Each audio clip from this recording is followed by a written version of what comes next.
এবার আমার নবী কার বাড়ি গেলেন ভাই? জোরে বলুন, কার বাড়ি গেলেন? কোনটা গেলে কি? মা হালিমার বাড়ি পৌঁছে গেল। এবার নবী আমার থাকতে লাগলো, দিন যায় সময় কাটে, 2 দিনের জীবনী কি হবে, কোনটা শোনাবো কোনটা ছাড়বো, আমি নিজে ঢুকে গেলাম। 2 দিনের জীবনে কিছু হয় না ভাই। তো মা হালিমার বাড়ি থেকে আমার নবী থাকতে লাগলো, দিন যায় সময় কাটে, দিন যায় সময় কাটে, এই করতে করতে আমার নবীর বয়স হয়ে গেল 1.5 বছর। জোরে বলুন সুবহানাল্লাহ। কয় বছর হলো? তো 1.5 বছর বয়সে নবী হাঁটতে শিখলো, কথা বলতে শিখলো, সব করছেন, হাঁটাচলা করছেন। একদিন নবীর দুগ্ধ ভাই মা হালিমার একটা বেটা ছিল, যে বেটাটার নাম কি বললাম একটু আগে? হ্যাঁ, সব তো মুখস্থ করলেন না, জীবনী করতে ডাকবেন কোনদিন?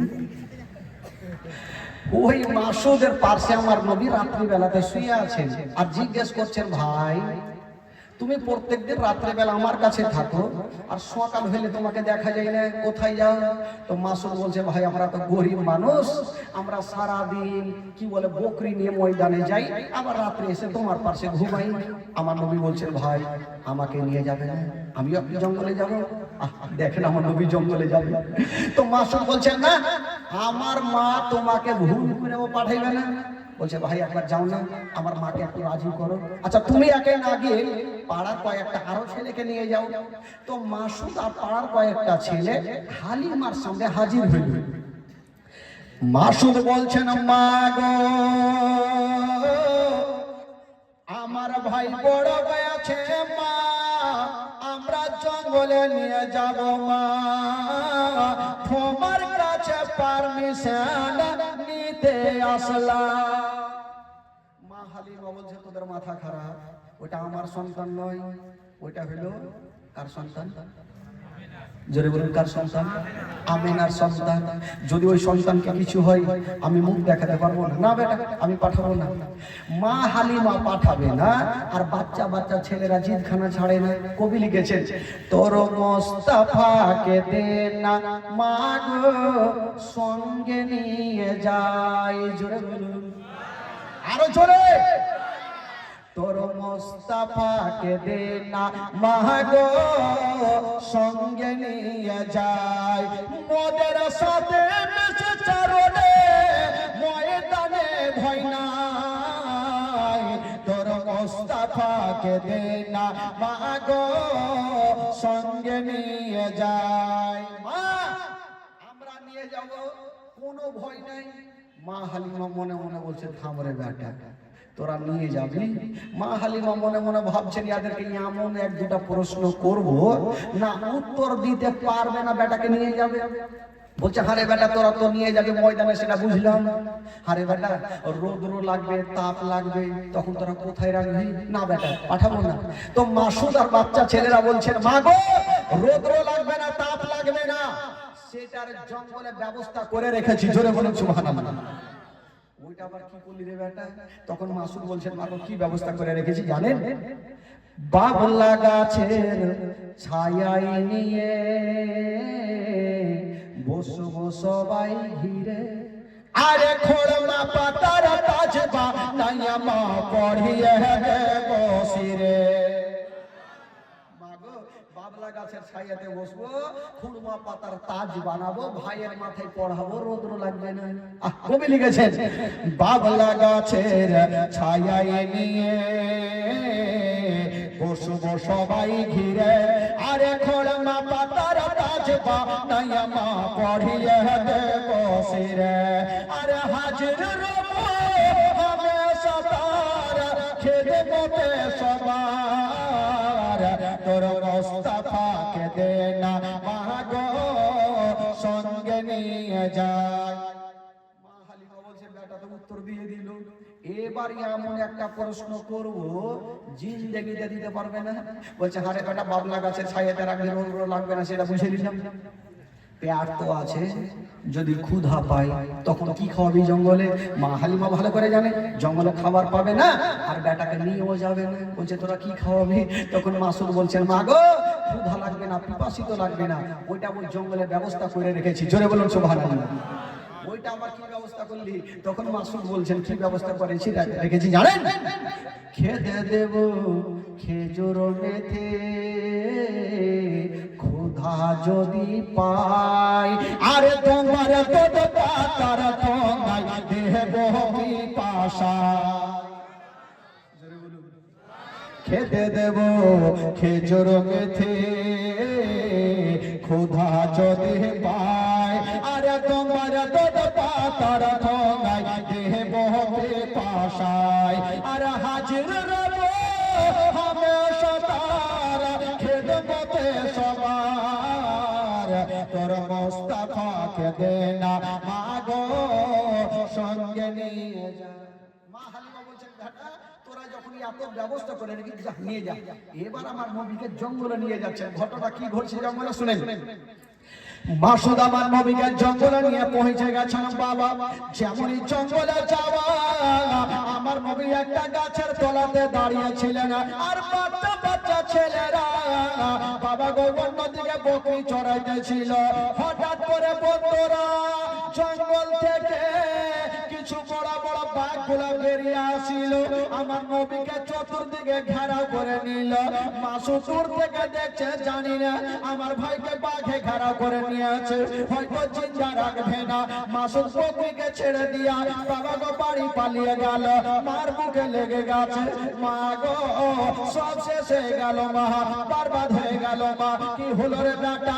বলছেন মা গো আমরা জঙ্গলে বকরি চড়াইতেছিলাম মা, হঠাৎ করে দেখলাম মা জঙ্গল থেকে বড় বড় বাঘগুলো বেরিয়ে এসে আমার ভাইকে ঘেরাও করে নিয়েছে মা, হয়তো আর চিন্তা বেঁচে নাই। এই কথা যেমনই বলতে নাই, মা হালিমার মাথার উপরে মনে হচ্ছে পাহাড় চেপে গেল। আল্লাহ গো ওইটা আমার সন্তান নয়, ওইটা হলো আমেনার সন্তান। যদি কিছু হয়ে যায় আমি আমেনাকে মুখ দেখাতে পারবো না। মাসুদ বলছেন বেটারে ওরে লাডলা ধুলারা, ওরে কলেজের পাড়া, ওরে নয়নের তারা, তাড়াতাড়ি করে আমাকে জঙ্গলে নিয়ে চলো। মা বেটা জঙ্গলের দিকে যাচ্ছেন বন্ধুরা, অর্ধেকটা রাস্তা যেতে নাই, ওই দিকে জঙ্গলের ঘটনা কি ঘটেছিল। যে বাঘগুলো আমার নবীকে ঘেরাও করেছিল, বাঘগুলা কি কোনো ক্ষতি করেছিল?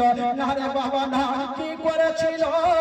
ওই জঙ্গল থেকে বড় বড় বাঘগুলা একটা একটা করে বাঘগুলা বেরিয়ে গেছে আমার নবীর কদমে চুমা দিয়েছিল। জোরে বলুন। আমার নবীর কদমে চুমা দিয়ে লাইন ধরেছে না। আর আমার নবী দেখছেন আল্লাহ, মা হালিমা দড়িয়ে দড়িয়ে চলে আসছে। আমার নবী দেখছেন আল্লাহ গো আমার মা যদি বাঘগুলাকে দেখে নাই তবে ভয় পেয়ে যাবে। আমার নবী বলছেন ওরে বাঘেরা তোমাদের চুমা দেওয়া হয়ে গেছে, এবার তোমরা চলে যাও, আমার মা যেন দেখতে না পায়। জঙ্গলের বাঘগুলা চুমা দিয়া বাবা গো জঙ্গলে চলে গেল। আর মা হালিমা দৌড়াতে দৌড়াতে গিয়া আমার নবীকে টেনে বুকে লাগালো। বলছেন বেটারে আমি শুনলাম তোমাকে বাঘে ঘেরেছিল। আমার নবী বলছেন মা গো তুমি যা শুনেছো সত্য কথা মা, তবে মা গো বাঘগুলা আমাকে ঘেরেছিল মা, আমার কোনো ক্ষতি করে না। কি করেছিল রে বেটা? বলছেন মা গো বাঘগুলা আমাকে ধরেছিল মা, আমার ক্ষতি করে না। ওই বাঘগুলা বেরিয়ে গেছে মা, আমার কদমে চুমা দিয়েছিল। মা হালিমা বলছে বাপের কালে শুনিনি যে কোন লোককে বাঘে পাইলে কদমে চুমা দিবে। আচ্ছা বলুন তো ভাই, আমাদের আর আপনাদের বাঘ যদি জঙ্গলে পেয়ে যায় তো চুমা দিবে? এরা কইছে খাইবে, কইছে লুঙ্গি খুইলে দৌড় দিবে, থাকবে না ভাই। কিন্তু আমার নবী হচ্ছে রাহমাতুল লিল আলামিন। জোরে বলুন। আমার নবীকে একটা বাঘ পর্যন্ত চিনতে পারে। মা হালিমা বলছেন না আর ভুল করে ও বেটাকে আমি জঙ্গলে পাঠাবো না। বাপরে, মনে হয় আমার বেটাকে কোনো জিন ভূতে ধরেছে, আর বাঘ পর্যন্ত ছাড়ে।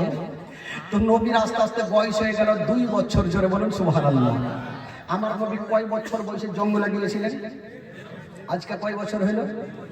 তো মধ্যখানে কয় মাস হইল? 6 মাস।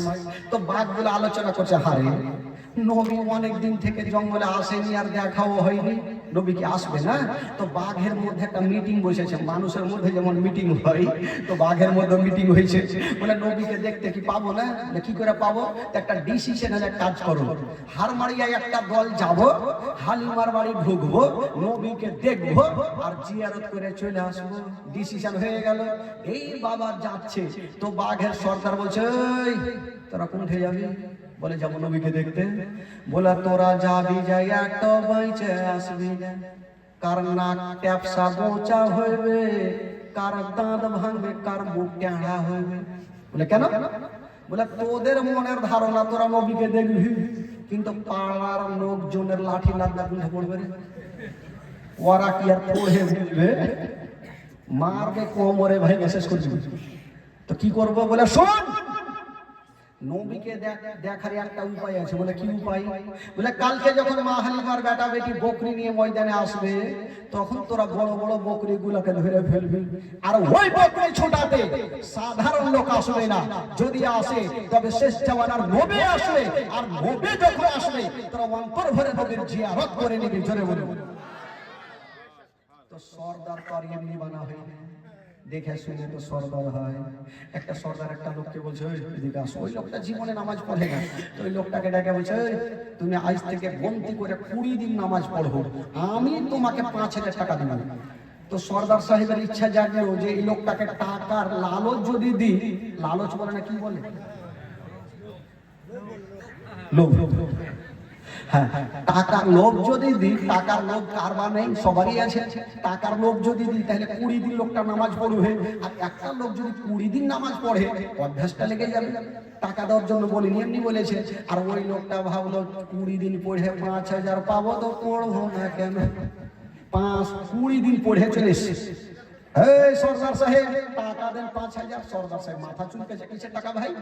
আপনি বলেছেন চায়ের দোকানে যে 20 দিন নামাজ পড়লে 5000 টাকা দেবেন, আজকে 20 দিন পুড়িয়ে এসেছি। তো সর্দার সাহেব বলছে, ধুর পাগলা, এমনি বলেছিলাম যাতে তোমার অভ্যাসটা লেগে যায়, টাকা দেওয়ার জন্য বলিনি। লোকটা চট করে বলছে, সর্দার সাহেব আমি জানতাম 20 দিন নামাজ পড়লে আপনি টাকা দেবেন না, ঠকবেন, এই জন্য আপনাকে একটা মারাত্মক জিনিস ঠকেছি। এরকম সর্দার মাথা চুলকেছে, কি ঠকলে রে ভাই? বলে কি ঠকেছ? বলে সর্দার সাহেব আমি জানতাম 20 দিন নামাজ পড়ার পর আপনি টাকা দেবেন না, ঠকবেন, এই জন্য 20 দিন যে নামাজ পড়েছি একদিনও ওযু করিনি। 3টা লোক নদীর ধারে নামাজ পড়ছে, একটা ইমাম সাহেব, দুই দিকে 2টা মুক্তাদি, আর সামনে নদীর ধারে একটা বিশাল বড় মাছ উঠেছে।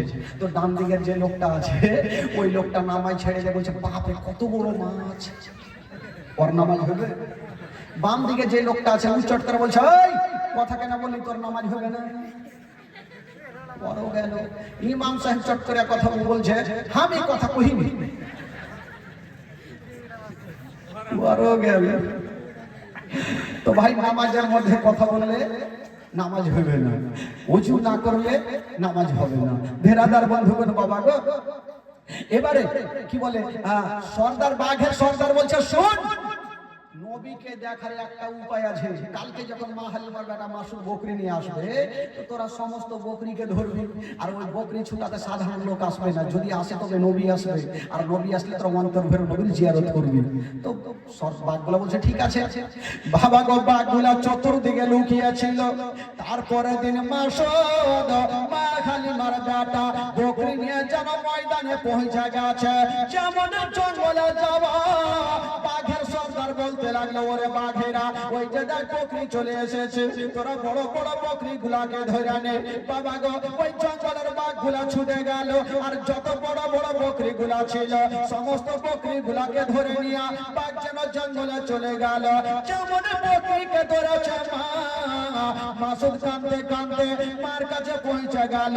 মা গো, সব শেষ হয়ে গেল মা, বরবাদ হয়ে গেল মা। কি হলো রে বেটা? বলছেন মা গো, আমি জঙ্গলে বকরি চড়াইতেছিলাম মা, সমস্ত বকরি বাঘে ধরে নিয়ে চলে গেছে মা, একটাও বকরি বেঁচে নাই। মা হালিমা বলছেন, বেটা রে, বকরি চলে গেছে যাত্রে বেটা, তুই তো বেঁচে এসছিস। মা, আমি তো পালিয়ে এসছি, না হলে আমাকে খেয়ে নিত। মা হালিমা বলছে বেটার বকরি চলে গেছে, যাক আবার আদর যত্ন করবো, আবার বকরি হবে, আবার টাকা হবে। বেটা তুমি চলে গেলে তার পাবো না। মা বেটাতে কথা চলছে, আর আমার নবী পাশে দাঁড়িয়ে দাঁড়িয়ে একটু মুস্কি মেরে হেসে গেলে। তো মা হালিমার মেজাজ খারাপ হবে কি হবে না? বকরি গেছে আমার, তো তুই ফের হাসছিস কেন রে বেটা? আমার নবী বলছেন মা একটা কথা বলবো। কি হলো বল? বলছেন মা গো, আমাকে যদি পারমিশন দাও মা, আমি জঙ্গলে যাব মা, আর যত বকরিগুলো আছে মা আমি ছুটিয়ে নিয়ে আসিব। মা হালিমা বলছে তোর মাথা খারাপ, বাঘ একবার ছেড়েছে, ভুল করে আবার তোকে পাঠাবো না। আমার নবী ভালো করে জানে আমি যদি জঙ্গলে না যাই তবে যে বকরিগুলা বাঘ ধরে নিয়ে গিয়েছিল ওই বকরিগুলাকে বাঘগুলা কিয়ামত পর্যন্ত খাবে না। আমার নবী জানে যদি আমি না যাই তো যে বকরিগুলাকে ধরে নিয়ে গেছে কিয়ামত পর্যন্ত বাঘে খাইবে না। নবী তো জানে আমাকে দেখার জন্যই না ধরেছে, তো মাকে তো রাজি করতে হবে। বলছে মা গো কথা দিলাম মা, আমাকে পাঠিয়ে দেখো, কিছু হইবে না। মা হালিমা বলছে বেটা বকিস না, ভুল করে পাঠাবো না। মা হালিমা পাঠাবে না, আর আমার নবী মায়ের হাত খানা ছাড়ে না। নবী বলছেন মা একবার পাঠিয়ে দেখেন মা। মা হালিমা বলছে দেখ বেটা যাবি যা, তবে একটা কথা বলবি, দূর থেকে দেখবি যদি বাঘ চলে আসে তুই ভয় পালিয়ে আসিস, নচেত ফের বাঘে ধরে নিবি। ঠিক আছে মা চললাম। আমার নবী যাচ্ছে আর পিছন থেকে ঘুরে দেখছেন আর বলছেন মা গো আমি চললাম মা, যতক্ষণ পর্যন্ত বকরি নেব না আমি বাড়ি ফিরে আসব না। আমার নবী কোথায় যাচ্ছে ভাই? কোথায় যাচ্ছে? কি করার জন্য যাচ্ছে? আচ্ছা বকরি আনতে পারবে কি পারবে না? জোরে বলুন পারবে কি পারবে না? আজকাল আমরা আপনারা বাঘের সামনে যেতে পারবেন? আমার নবী যাচ্ছে। কবি লিখেছেন বাবা ও শিশু বেলায় দয়ার নবী গেলেন একদিন ময়দানে, সূর্য তখন লুকিয়ে দেখেন নবী আছেন কোনখানে। শিশু বেলায় দয়ার নবী গেলেন একদিন ময়দানে, সূর্য তখন লুকিয়ে দেখেন নবী আছেন কোনখানে। সঙ্গে দুটি হাত, সঙ্গে দুটি হাত রহমতের সাকিনা, সঙ্গে দুটি হাত রহমতের সাকিনা, দিন দুনিয়ার বাদশা সেজে তাজদারে মদিনা। তাই হালিমা তোমার কোলে কে এসেছে দেখো না, ওকে মেরে দেখো না, কাছে গিয়ে দেখো না, তারা হয়ে দেখো না, খুশবু সঙ্গে দেখো না, দিন দুনিয়ার বাদশা সেজে তাজদারে মদিনা। ও মেঘে এসে ছায়া করে মোর নবীর মাথাতে, সর্প এসে হাওয়া করে মোর নবীর গায়েতে। মেঘে এসে ছায়া করে মোর নবীর মাথাতে, সর্প এসে হাওয়া করে মোর নবীর গায়েতে। সামনে দুটি হাত, সামনে দুটি হাত রহমতের সাকিনা, সামনে দুটি হাত রহমতের সাকিনা, দিন দুনিয়ার বাদশা সেজে তাজদারে মদিনা। তাই হালিমা তোমার কোলে কে এসেছে দেখো না, ওকে মেরে দেখো না, কাছে গিয়ে দেখো না, তারা হয়ে দেখো না, খুশবু সঙ্গে দেখো না, দিন দুনিয়ার বাদশা সেজে তাজদারে মদিনা। আমার নবী বকরি আনতে পারবে কি পারবে না? আমার নবী যাচ্ছে। মা হালিমা বারবার করে বলছে বেটা রে যাবি যা, বাঘ দেখলে ভয় যাচ্ছিস। আমার নবী বলছেন মা চিন্তা করতে হবে না, চললাম। আর যতক্ষণ বকরি নিব না বাড়ি ফিরবো না। ঠিক আছে যা। মা হালিমা বলছেন ঠিক আছে বেটা যা। আমার নবী বাবা জঙ্গলে চলে গেছে না, যেমন জঙ্গলে যাবা বাঘের সর্দার বলতে লাগলো ওরে বাঘেরা ওই যে নবী চলে এসেছে, মা মেনার কলেজার টুকরা চলে এসেছে, আব্দুল্লাহর নয়ন তারা চলে এসেছে, আব্দুল মুত্তালিবের পোতা চলে এসেছে, তোরা তাড়াতাড়ি তাড়াতাড়ি করে যা আর নবীর অন্তর ভরে জিয়ারত করে নে। বাবা গো ওই বাঘগুলা ছুটে গেল, আর যেমন যেতে না বাবা গো আমার নবীর কদমে চুমা দিয়ে দিল। নবী বলছেন ওরে বাঘেরা আমার মায়ের বকরিগুলা কোথায় আছে বল। বলছেন ইয়া রাসূলুল্লাহ আমরা বকরিগুলাকে ধরেছিলাম, তবে সারা রাত ধরে আমরা বকরিগুলার পাহারা দিয়ে আছি। ইয়া রাসূলুল্লাহ আমাদের খাওয়ার ইচ্ছা ছিল না, আমাদের ইচ্ছা ছিল আপনার সঙ্গে দেখা করা। নবী গো আমাদের খাওয়ার ইচ্ছে ছিল না, ইচ্ছা ছিল যে আপনার সঙ্গে দেখা করা। আমার নবী বলছে ঠিক আছে দেখা হয়ে গেছে, তোমরা যাও। বাঘগুলা বাবা গো নবীর কদমে চুমা দিয়ে তারা চলে গেল, আর আমার নবী সমস্ত বকরিগুলাকে নিয়ে মা হালিমার সামনে হাজির। মা হালিমা বড় বড় চোখ করে দেখাচ্ছে কি ঘটছে রে ভাই। বাঘ হয়তো বেটাকে ছাড়লো ঠিক আছে, বকরি পর্যন্ত ক্ষতি করেনি। মা হালিমা বুঝে গেল এই বেটা সাধারণ আমার হইতে পারে না, নচেত বাঘ কি করে ছাড়লো। মা হালিমা পাঠাই না। তবে একটা কথা বলেন ভাই, যে নবী যার কাছে থাকবে তার লাভ হবে না লস হবে? একটু জোরে বলতে হবে, লাভ হবে। মাশাআল্লাহ মাশাআল্লাহ। যিনারা বসে আছেন ভাই, যিনারা দাঁড়িয়ে আছেন একটু বসে যান ভাই, বসে যান। আর মোহাব্বতে যিনারা বসে আছেন একবার দোনো হাত তুলে বলেন তো সুবহানাল্লাহ। পিছনে এখনো তুলে নি,